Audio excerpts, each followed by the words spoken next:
Melbourne earthquake, Tremor rattles Southeast Australia. A 5.8 magnitude earthquake has rattled Southeast Australia, damaging buildings in the city of Melbourne. The earthquake happened about 9:15 local time, 0:15 GMT on Wednesday at Mansfield, not far from the Victorian state capital. Prime Minister Scott Morrison said, "We have had no reports of serious injuries, and that is very good news." The earthquake was also felt in neighbouring South Australia and New South Wales.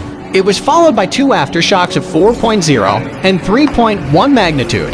While this is one of Australia's largest earthquakes in recent years, it does not appear to have caused significant damage. Speaking from the US, Mr. Morrison noted earthquakes were uncommon in Australia, and it can be very disturbing event. Victoria's State Emergency Service warned residents to be alert for possible aftershocks. If you are located in Victoria, you are in danger. Expect aftershocks, stay away from damaged buildings and other hazards. Avoid driving, except for emergencies, the authority said. Quake hit during heart operation. Surgeon Samir Thacker said he had been performing a heart bypass operation in Geelong, near Melbourne, when the quake hit. "We're sort of in the crux of the operation, and we just felt the whole operating table move," he told BBC Newsday. Looking around the room, all the Roman floor poles were moving, and some of the clamps that we have, they were all shaking.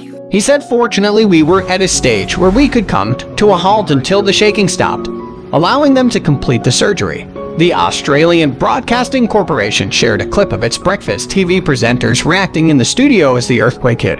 "Is it an earthquake or a structural thing?" Presenter Michael Rowland was later shown asking producers. "Let's go, that was a big one." Several high-rise towers and a city hospital were also briefly evacuated, residents reported. Some city tram lines had been suspended due to damage. South Australia Premier Stephen Marshall said his state had felt aftershocks. One federal MP, Michael McCormack, said the ground was shaking violently in Wagga Wagga and SW. Large earthquakes are uncommon in Australia because the continent lies centrally on a tectonic plate. This quake struck at a shallow depth of 10.6 miles, according to Geosciences Australia. It was initially measured at 6.0 magnitude before being revised to 5.8.